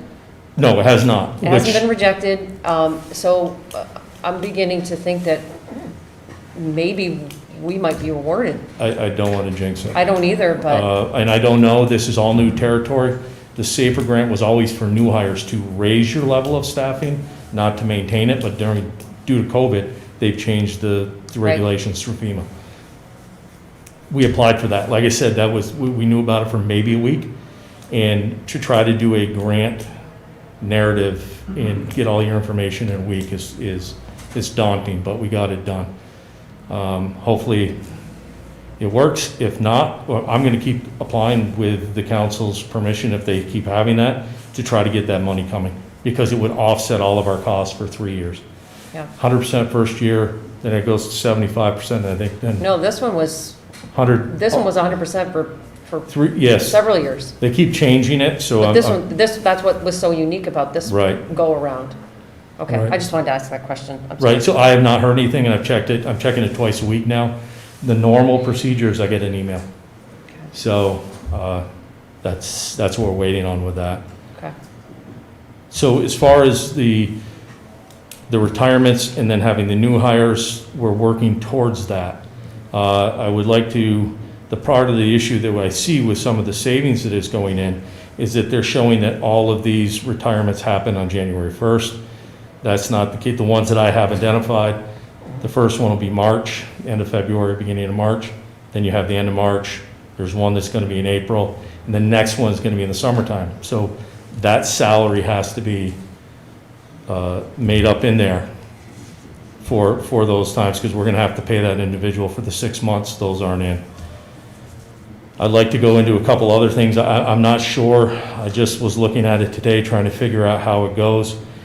In that account, the payroll, regular payroll, there's also holiday pay, luau payout, and Kelly time. It's complicated. I don't need to get in here. You'll confuse your brains. But that's, I want to make sure that that's in there too, otherwise I'll fall short. So I request. So it's not in there now? I'm not sure. I'd have to sit with Richard and really go through this line by line to make sure that everything's in there. I know that if we did just the payroll changes, there's a difference, but there was also holiday and some other things that were in there. I want to make sure that those haven't been removed so that we are, at the end of next year, we aren't running short. Because that goes into the 1100 account. The only other 2 things were some equipment changes that were done in some 2 line item numbers. They were in 2400, which is technical and special. It was reduced by 18,000. And the 4360, which is clothing and personnel, was reduced by 16,000. Now those, we did not use a lot of them the year before because we were doing austerity. Don't buy it if you don't need it. So those were showing reductions. But this year I put them back to their normal levels. And the reason is that we have things that are coming to end of life. So I have SCBAs, which is the breathing apparatus guys have, the tanks. need to be hydro. They can only go so long, they're carbon fiber, so they need to be replaced by DOT standards. I also have NFPA, so all my ropes, my pulleys, all my gear, fire, EMS, boots, gloves, face masks, helmets, all of that comes from these. And they need to be, there's an update and there's a way that we do it. It's sort of like a police car with a 3-year rotation. Fire gear is 10 years. So $8,000 isn't going to be enough to cover your technical inspection no, equipment no, needs? I would like to bring that back to those two back up. To what To my, figure? the levels before. I would send you an email and let you know what levels they were, my original budget. Because I had taken into account how many sets of gear we're trying to buy. What happened before, and it was a good thing that we got a grant for fire gear. Well, they got fire gear for 36 members. That all expires in 10 years. We're coming up, I'm at 8.5 years now. So I've been trying to buy 5-6 pairs, then we have a recruit comes in, he gets new gear. So it's this constant motion so that we don't have to all at once go out and buy 36 sets of gear. A set of turnout gear is about $3,500. So when we start doing that for 36 people, then I'm going to do a capital project. I'd like to be able to take it out of the operating budget, do it as we go. Same thing with the SCBA's. A new air pack with the bottle on it's $10,000. So I've got 10 packs that are coming due. I'm going to start rotating them out and buying the bottles. And I am also going to be looking at grant opportunities the best I can. So the more grants that we can get, and we can get the federal government to jump in, the better. I'm not sure how that's going to play out with COVID, with federal funding or anything else in the future. Right. But we're going to keep working it, because there's two fundings, the SAFER grants for people, and then we have assistance firefighters, which is an AFG grant that goes to equipment. And I can buy AFT? EMS equipment. AFT? Assistance firefighter grant, yes. It's through FEMA. Okay. So, I also asked at our last public safety meeting for your financial, strategic written plan for overtime. You have, I have one that's, the MOA's been presented to the union. I'm Okay. waiting something on that. I also have for the end of the year, I've identified money that I can transfer out to cover any overtime for this year, but I have to work on the systematic problem that we have. okay, And that's what we had talked about several times. We're getting there. If this MOA doesn't go through, I have a plan B. I can tell you each one of them. I can send you a report on send it. it to me by report, that would be very good. That would be good. It's too hard to try to describe here without being able to write it. Okay, New operations efficiencies. We're continuing in EMS to try to push our envelopes and make our members better, which helps with our revenues. That's not our main purpose is for revenue. Our main purpose is to provide the best care that we possibly can to the people that we serve. But with that, we can also bill more for procedures. One of the MOAs that we have that's worked on is paramedic. They are phasing out the critical care EMTs. There's a bridge program that these people go through, and it's over a year's worth of training, and then they become paramedic. That is the way of New York State now. New York State is going to be 3 levels, EMT, AEMT, and paramedic. Paramedic is where we want to be, because with paramedic, we can also get into doing respiratory procedures for outlying areas that may not have it. So it's a rapid intubation sequence team that we'd be able to send out, and we could be able to make more revenue on that, offer something to the community. So we're working on some things. It's technical, I'd like, I can get into it more, it's all medical procedures, but it's okay. basically paralyzing people and then intubating them, so. I guess that's my spiel. Okay, so my question is the same that I asked the chief, Chief Ritter. How is this new budget going to impact your daily operations and impact services? If I maintain the 36, I will be able to maintain my services. That means that if I have a retirement, it has to be replaced. If I can get that confirmed with Richard, as far as that we're on the same page with that, any savings from retirement through attrition is going to benefit the city, but I need to maintain those manpower that I have. If I go below 36, and we've done that several times due to, there was some litigation that went on a few years ago and things along those lines. You also saw a spike in overtime. I don't have enough people, I have to fill positions, then the overtime. It's a balancing act. With the So, 36, I can maintain where I am now. okay, so you're saying you need to maintain 36. Yes, Any retirements will have to be replaced, but to you're maintain not, that 36. but you're not really sure. I mean, you have some people who could retire, but you don't really know if they will retire. Right. I mean, I've tried, it's difficult to get somebody, you have the conversation about retirement. We have people they're ready to move on to another stage of their life, and that's great, they've got that plan. I have other people that can have a change of circumstance and then say, you know what? I'm moving on to do something else, and they give me 2 weeks' notice. I don't have a choice in it, that's their right. I don't think I'm gonna have many of those. He's got most of the people in the history of our guys, is they pretty much will tell you a year out. Okay, I don't have any other questions. I don't know if other I've got counselors do. several questions. Okay. You mentioned the MOU. This was back in the spring, or was before the spring, where we were down to 32 firefighters. Right. And the MOU was you were gonna bring a second ambulance on. We're gonna cover the cost of bringing back the firefighters. It was gonna help offset the costs, yes. And it has not done that, correct? We have not had a chance to implement it the way that we wanted to due to the COVID. We did implement a second ambulance for a 3-month period during a state of emergency, and we maintain our revenues, which all the other outlying areas that provide EMS were not able to. So it did help us. I'm gonna know now that we have this new cadet that's gonna be back, I'm gonna be running every day. There's gonna be a second ambulance, that there's 8 people on duty. During the winter months and everything else, that's usually when we're gonna have it, because we don't have a lot of people off on vacation or accrued So you have time. 8 on a shift now? What's that? We'll have 8 on a shift, I need 8 on the shift to run it. and 2 of them are on the ambulance? Or will be 4 on the ambulance? There'll be 2 that, it's cross-staffing, it's how we cross-staff. It depends on how a call comes in. It's the same thing we do now.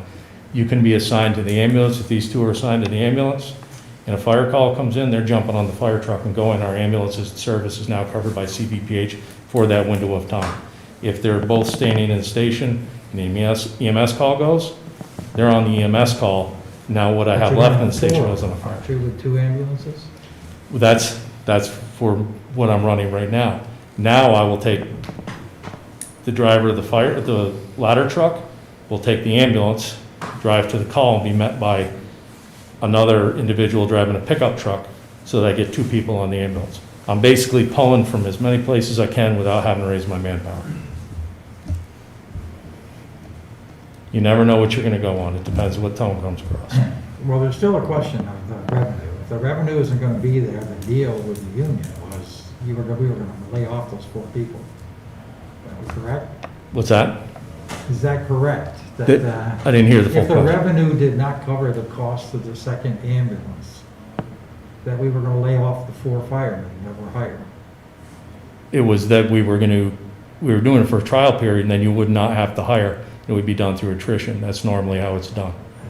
So that- But I don't think that that's fair that we can try to do that during this COVID time when I have not been able to I'm implement. just asking for what the deal was, that's all. Right. I'm Okay. not saying it's gonna happen or it's not gonna happen. Right. but- But I just wanted to make clear that I just wanna make I it would love to clear have too, implemented. that there was a deal here Yeah. with the union and the fire department and the city, Yes, to replace 4 people.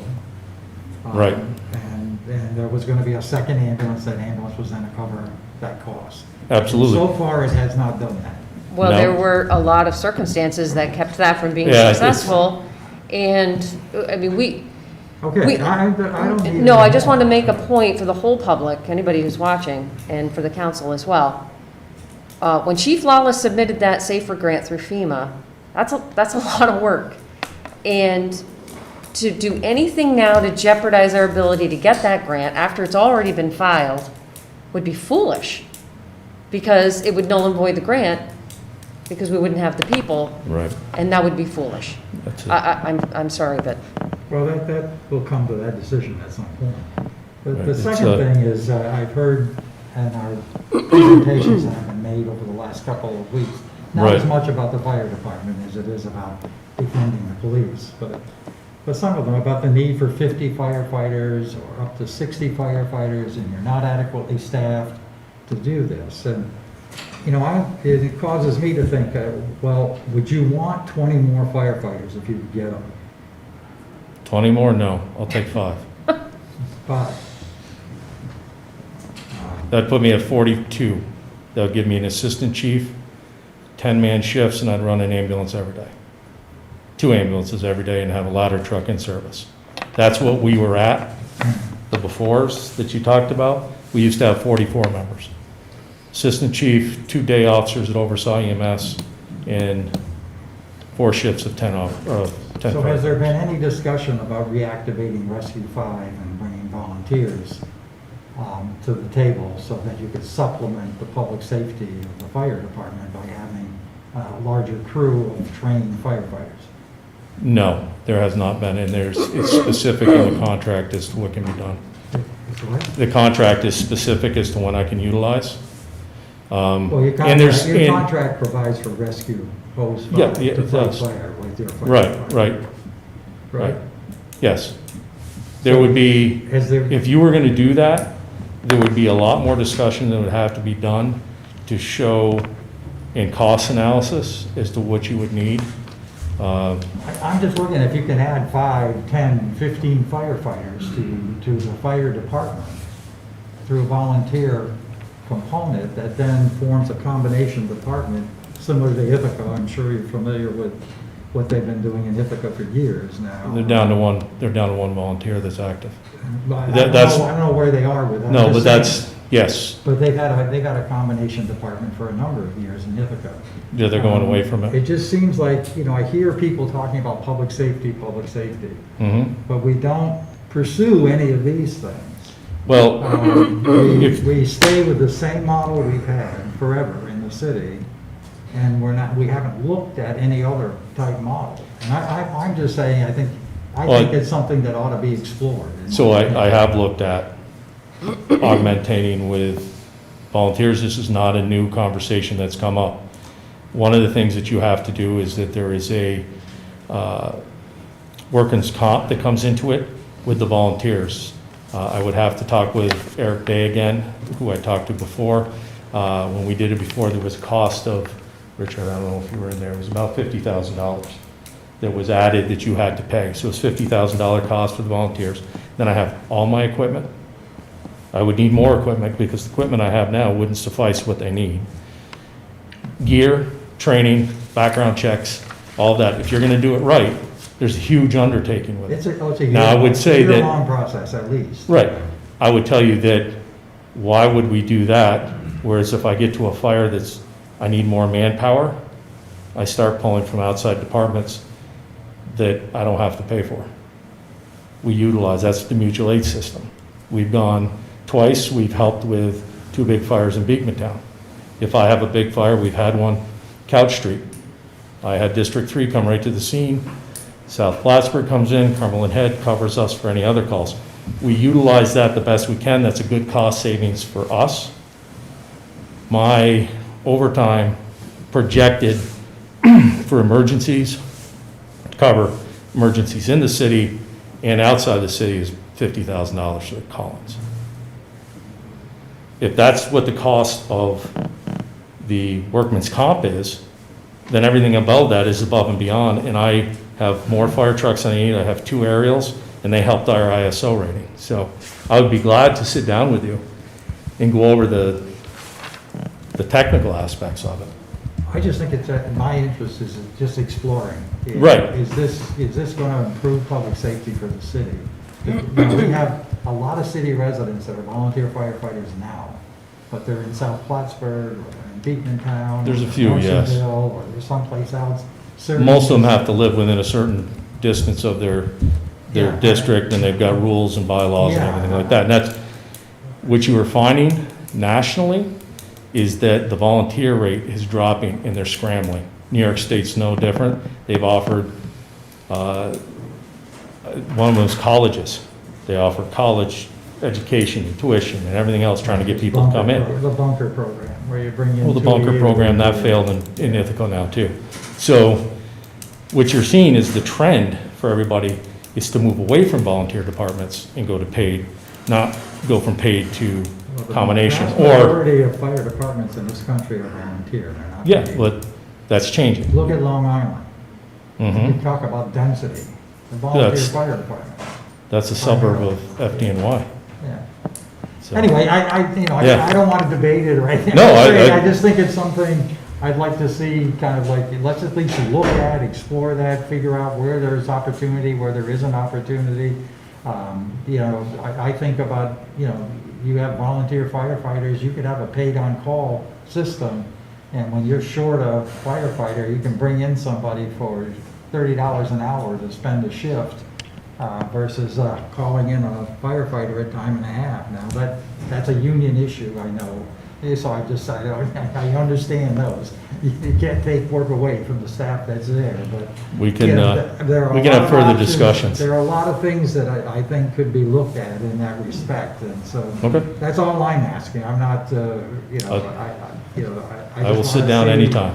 See sometime to just kick that around and explore that and see what the potential is. Okay. To do that, because, I heard people say, you gotta have 50, you gotta have 60, for the city, to protect the city. And, what I said, in my conversation with you about why are we running an ambulance service? Why are the taxpayers paying for that when we could have the hospital pick up the whole ambulance system in the city of Plattsburgh?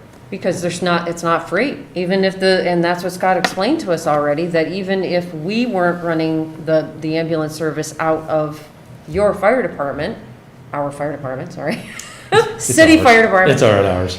The residents would pay a fee. They would pay a fee. It's not gonna, if we removed it, it's not like CBPH picks it up and it's free. There's still Right. going to be a fee that is passed on to the residents. Yes, CDPH is contracts, it's a contract with Varnum or something like that, is it, who runs their ambulance service or something? CBPH? Yeah, It's CBPH, it's EMT of CBPH. yeah. But they're having problems staffing as well. Yeah. They just lost 6 of their EMTs. Yeah, With no I'm replacements, saying, so- there's a lot of issues to look at here if you're Mhm. looking at cost savings, efficiencies in the city. Right. And the major task, I think, of the council, which is public policy, is this is the biggest public policy document that comes out. And it lays out where you want to be and how you're going to get there and how are you going to do it in a cost-effective way. And, maybe I'm a little jaded because, of what happened to the recreation department when, there's $800,000 that was in the recreation department that's gone. And we didn't have a recreation department at all this year. Whereas other departments continued to operate in this year. And I want to see that we look for money in our budget to ensure that we have a variety of things that are going on in this city. And I want to make sure that public safety is taken care of, absolutely. And, but I want to push to look at whatever alternatives that might be out there, to do things differently than we've done them in the past. Right. So it is 6:40. And I don't know about the rest of this room, but I have to be home at 7 o'clock. And Joe needs to have the floor. Joe makes the motion to be ejected from We'll increase his budget by 10%. Is there any other questions? I'll make them quick. I have Don't worry. just one question, Chief. Do you track what the ambulance generates for income? Yes. Yeah. And that also, you don't have the new ambulance in full function yet? I've got, it's using our reserve ambulance, but no, I don't have it in full function.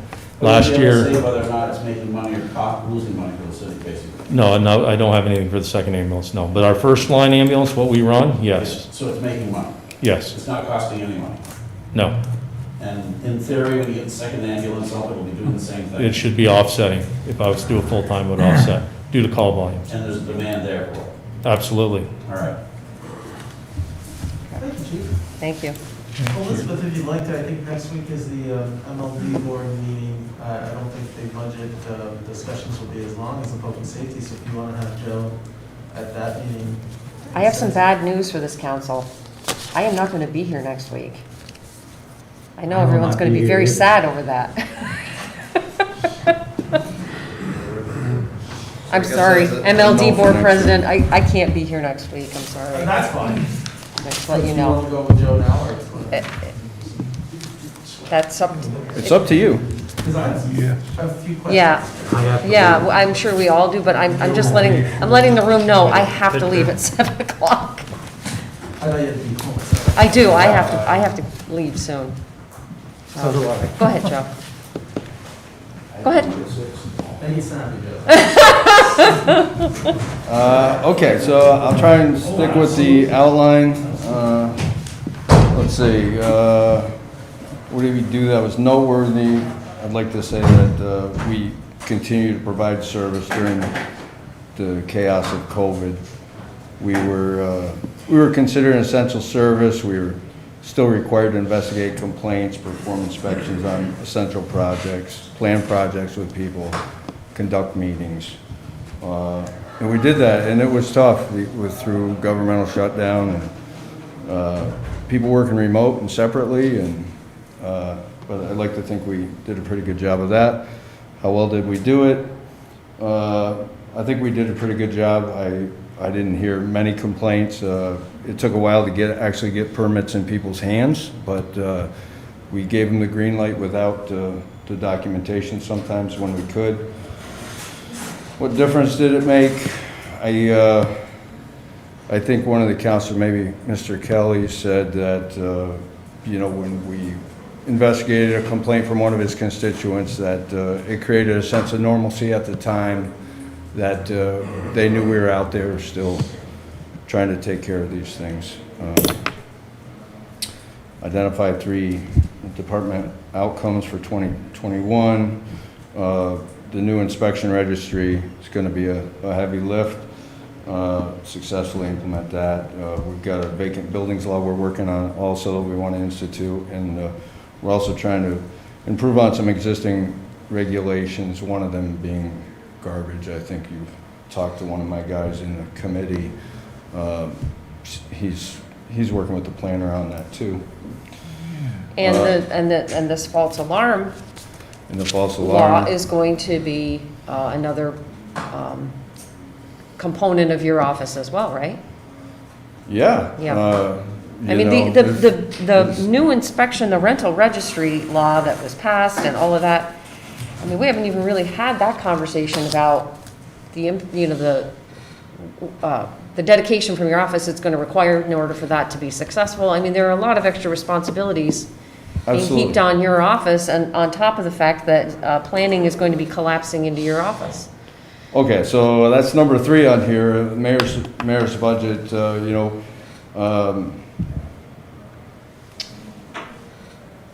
I see that my payroll went up, and I'm not 100% sure that's a good thing, because there's some of it I don't understand. It looks like, after speaking with Rich,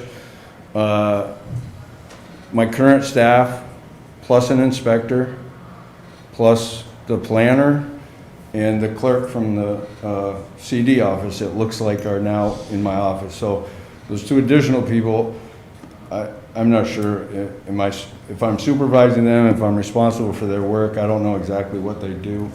But it also, part of this inspection registry was another inspector plus 40 hours for the current staff. That was actually approved for the 2020 budget. It's the only way that this is going to work. Yeah, it's going to take a year to get a new inspector certified to be able to enforce the building code by himself. So it's going to create a vacuum behind him. And 40 hours, the staff should have been at 40 hours. Well, you mentioned the false alarm law. There's been more than a dozen in the last 10 years, local laws that place enforcement in our office. Some of them are bigger, some of them are smaller, but none of them create less work. Right. They all create a little more, or a little more, or a little more. So, anyway. I don't know if you want to expand on that, but, Yeah, so. Well, oh, I'm sorry, go ahead. Oh, so, that brings back the question that I have asked both department heads before you. I mean, how is this going to impact daily operations and impact services? So Okay, so I one of see the your thing- department being loaded with more work. one of the things that was mentioned was that we were asked to submit 2 budgets. One of them was, if this COVID crisis continued and, we had to, make do with, short staff. That was one budget, and the other one was, if we could, if we were back to normal. So essentially, the budget I submitted 2, but the one I wanted was the one that included all of that, and it's essentially the same as the one that was approved for 2020. It's within a few $100s of the total of from 2020 to 2021. Okay. So I'm sorry, I'm not sure what your question was. How So the new budget. if we don't have 40 hours, but we do get another inspector, we're not going to be able to maintain this. We're not going to be able to successfully implement and maintain the new rental registry. In 2006, I think some of you have seen this information. John Clute was the counsel at the time for the city. He worked with the then building inspector, did an in-depth analysis on trying to come up with a rental registration at that time. And it was based on 4,000 units, and now we have several hundred more than that. We got 4,400, I think. But he concluded that it would take 3.5 full-time employees to implement and maintain that program. Now, that was inspecting every 2 years. We've stretched this to every 3 years, but still one person in 40 hours is what we figured that we needed at the bare minimum to see if we could be successful. Okay. So what you're saying is with your workload, with the new adjustments and all the additional workload, you're not gonna be able to do it. When I started 26 years ago, the staffing is exactly the same as it is now. And we took over the base. The building codes get more technical, and nothing gets easier. It all gets harder. So, yeah, we've got, not to mention the proactive stuff we've been trying to Yep. get off the ground. Well, the biggest thing is how would your office combine with the planning office? I'm not certain. I mean, actually, zoning and planning, there should be 1 degree of separation between the two of them. I agree. So, And now you're the department head of that department. Do you know what your relationship would be as far as civil service goes with the other people coming into your office? I actually don't know. And is there enough room in your office for that? I think you mentioned 3 people. Is there an extra inspector, a clerk, and a planner? Is there? I mean, you showed me around your office, but I don't remember it very well. I think the fish tank's gone.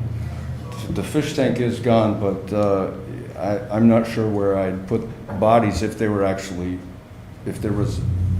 planned to be in my office physically. Yeah, I've been in your I mean, office. certainly the new inspector I'd have to share him put him in an office with somebody else right now. You don't have a lot of room down there. I mean, last year when I was first on the council, I remember I did Yeah, tour I of your think facilities, the fire department and yours.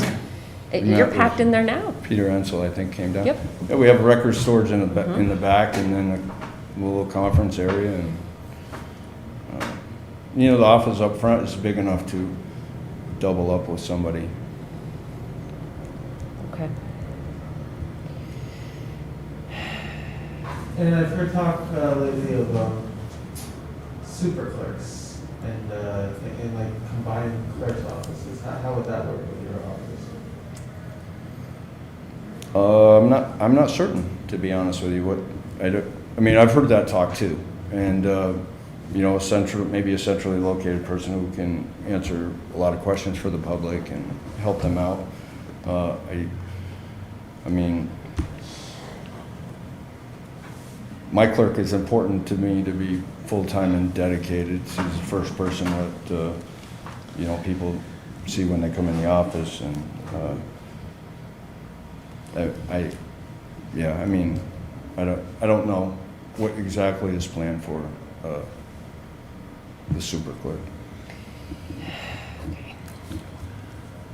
That reminds me of another thing I forgot to bring up earlier in the council meeting. I'll bring it up next week. So, Oh. I'm just thinking to myself, sorry. Yeah, I guess so. Sir, is there anything else you want to discuss about your budget? Or any of the questions that, I forget what the exact layout is of the questions you're supposed to answer. Because you went over what was noteworthy, outcomes. I asked you about daily operations and impact on services, so you explained that. Is there anything else? Yeah, no, I don't think so. I mean, I think we need another inspector and 40 hours to make that, to make the rental registration a successful program, and we've come up with a fee structure that would cover that cost. You know, as far as, you know, the planner and the clerk up there, I'm not sure all the work they're responsible for. Would rec be something that, Have there been conversations between the two offices? I'm sorry? Have there been conversations between the two offices? If I haven't been part of them. Is the system working all right now with the separate departments? I mean, for the most part, I mean, you know, there's talk of streamlining, you know, helping developers get through the zoning planning process. I mean, obviously this DRI thing is a bear, but, you know, the DRI is an anomaly. That's not some, for the most part, you know, I've been doing zoning for 25 years in there, and, you know, we don't see a whole lot of problems. I mean, there's some things that are discouraging for people that take time, you know, historic site review, stuff like that. But we're actually working on trying to, you know, form a committee to remove one of those steps for people. But we always try and help people as best we can with the applications and the process. Joe, do you have an electronic copy of your outline? Did you write it up, or did you type it up? I wrote it up. Oh, okay. I'm Would it sorry. be too much trouble to ask you and Chief Ritter and Chief Lawless to give us electronic copies of those outlines to study? That's not too much trouble, no. That would help us tremendously with our budget deliberations. Okay. Thank you, Joe. Thanks, Joe. Sure. Okay, I think this concludes our budget hearing. Do we need to? Okay. Thank you. Roll call?